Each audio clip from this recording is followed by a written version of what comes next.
Coucou! Pendant plusieurs années, j'étais constamment fatiguée, j'arrivais pas à me reposer, j'avais la tête dans le brouillard, j'avais mal partout, dès que je faisais un pas, j'étais essoufflée, j'avais toujours mal au ventre, je me sentais dans un corps de vieille, alors que j'avais pas encore l'âge d'être vieille. Enfin voilà, ce que j'avais envie de faire, c'était de créer en fait toute une série de vidéos pour raconter mon histoire et pour te donner les habitudes que j'ai mis en place qui m'ont aidé à retrouver de l'énergie, à ne plus être fatiguée, à retrouver mon corps d'il y a 20 ans. Et encore, quand j'avais 20 ans, j'étais pas aussi en forme que maintenant. Et dans cette série de vidéos, je vais t'expliquer ce que j'ai mis en place pour faire du bien à mon corps et faire du bien à ma tête et pour me sentir pleine d'énergie, consciente de moi, de mon corps. Bienvenue dans cette première vidéo et cette première habitude que j'ai mis en place. Coucou mes petits chats! La première chose que j'ai mis en place, c'est de faire du sport tous les jours, ou quasiment tous les jours,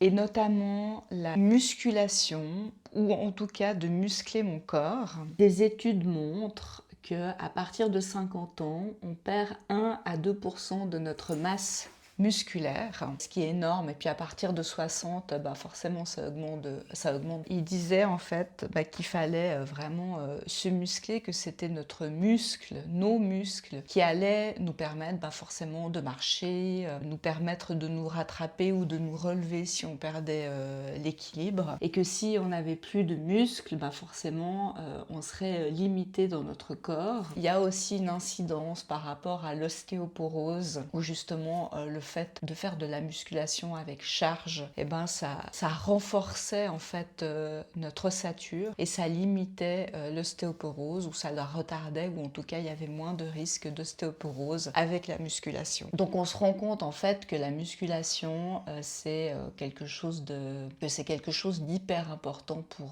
pour nous, pour notre corps, pour bien vieillir. Donc moi depuis quelques semaines je me suis remis au sport d'une manière plus régulière. Donc avant j'avais des phases pas très régulières où je faisais du sport, où j'avais fait de la course à pied avec des entraînements spécifiques avec un coach virtuel. Après j'ai arrêté, après j'ai fait d'autres choses, puis c'était vraiment par période. La course à pied j'en faisais 2 à 3 fois par semaine, mais les autres sports que j'avais pu faire ou les autres périodes d'activité que je pouvais faire, je faisais 1 fois par semaine. Et je me suis rendu compte là, en faisant de manière régulière mais tous les jours, j'avais plus de résultats en faisant des petites séances de 15-20 minutes tous les jours qu'en faisant une grosse séance par semaine d'1 heure par exemple, ou d'1 heure et demie de course à pied. Ça c'est la première chose que j'ai pu constater. Alors ce que je fais également, je commence par le pilate. Alors justement ils disent oui, le pilate c'est bien, le yoga c'est bien, mais c'est pas ça qui va te muscler finalement. Ils préconisent quand même de faire de la musculation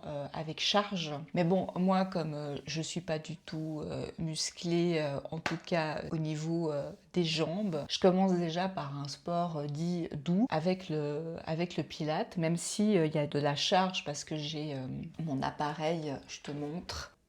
J'ai des ressorts. Ça me permet de faire en sorte que ce soit plus ou moins lourd, dur dans l'effort. Je commence par le pilate. Là, depuis plusieurs semaines, je fais ça quasiment tous les jours. Il y a des jours où je saute parce que j'ai peut-être un peu mal, mais voilà.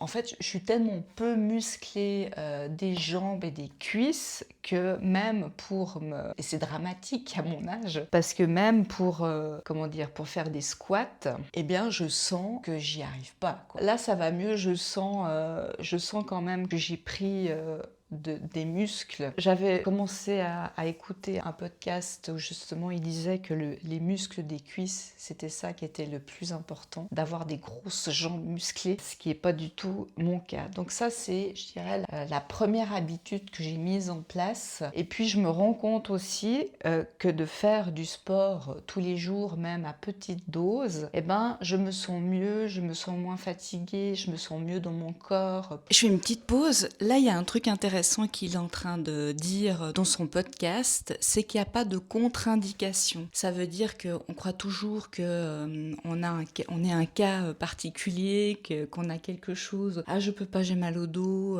Ah, je peux pas faire si j'ai telle pathologie. Mais par exemple, moi j'ai des douleurs aux genoux qui sont assez récurrentes que j'ai eues depuis que je suis gamine. Et franchement, depuis que je fais du sport, alors pas la course à pied malheureusement, mais vraiment depuis que je fais du pilate, depuis que je muscle réellement mes jambes, ma jambe, j'ai plus mal aux genoux. J'ai douleurs de dos, bas du dos, le haut du dos, où je suis quand même un peu comme ça bossue. Et ben, je me redresse mieux, j'ai plus mal au dos, donc c'est bien la preuve que de bouger, que de muscler, ça fait du bien à son corps et ça enlève les douleurs. Je continue à écouter mon podcast.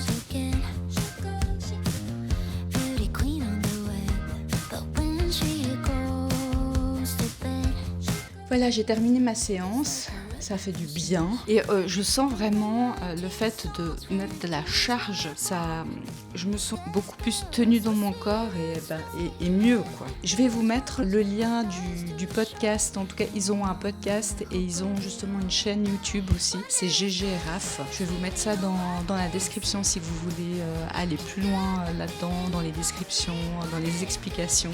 C'est vraiment hyper intéressant. Ils reçoivent beaucoup de spécialistes, mais dans tous les domaines en fait de la santé. C'est hyper intéressant. Donc allez voir cette chaîne. Elle débunk en fait certains préjugés qu'on pourrait avoir. Mais allez-y après cette vidéo parce que j'ai encore plein de choses à vous dire. Donc là, je vais aller me préparer et puis on va continuer pour la suite de mes habitudes.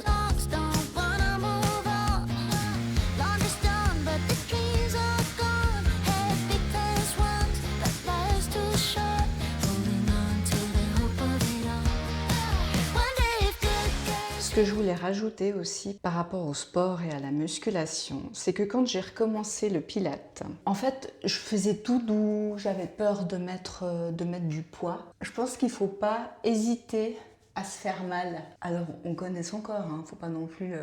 je dirais qu'il faut commencer doucement, il faut s'échauffer, et puis après, il faut y aller progressivement, mettre vraiment du poids. Parce qu'au départ, ce que je faisais, moi, c'était plus gentillet, quoi. Je mettais pas forcément de poids, je me faisais pas souffrir, de la bonne souffrance. C'était plus un peu de l'étirement, je dirais, histoire de la mobilisation peut-être, de la mobilité, ce genre de choses. Et puis là, depuis plusieurs jours, semaines, je commence à mettre vraiment du poids.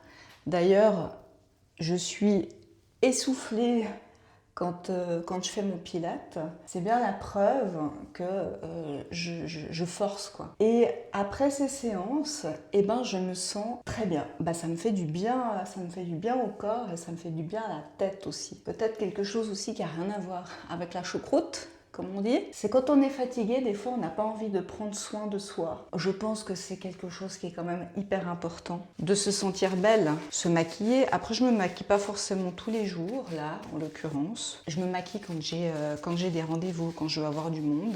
Depuis que je me maquille pas tous les jours, je trouve ma peau plus belle. Et donc prendre soin de soi, se sentir bien dans son corps, se sentir belle, c'est aussi important. S'habiller, mettre des habits qui nous plaisent, où on se sent bien. Et pour moi, le moral est très lié à notre état de fatigue physique ou mentale. Je pensais vraiment pouvoir faire une vidéo qui inclurait toutes mes nouvelles habitudes. Et puis en fait, je me rends compte que c'est pas possible parce que j'ai beaucoup de choses à dire sur chaque habitude pour que vous compreniez réellement l'importance que ces habitudes ont eu sur moi, quel impact concret ça a eu sur moi. Donc là, pour moi, la première habitude importante, donc ça a été de redonner du mouvement à mon corps, de le forcer, de le pousser, pas forcément en termes de cardio, mais en termes de musculation, parce qu'on se rend bien compte que la musculation, la force est hyper importante pour avoir avoir de l'énergie, pour garder de l'énergie. Donc pour moi, c'était vraiment important, pas juste de vous dire oui, alors je fais du Pilate, mais que vous compreniez pourquoi je le fais et quelle incidence concrète et réelle ça a sur nos corps, quoi. La prochaine vidéo va être sur un thème qui sera plus axé peut-être sur la fatigue mentale et comment se libérer de cette fatigue mentale. Si tu ne veux pas la louper, je te conseille de t'abonner. N'hésite pas à mettre un pouce, à mettre un commentaire, à me dire ce que tu as pensé de cette vidéo, ce que tu as pensé de cette réflexion par rapport au fait de muscler son corps, savoir si c'est quelque chose dont tu avais déjà conscience peut-être. Si tu as d'autres éléments à donner, c'est avec plaisir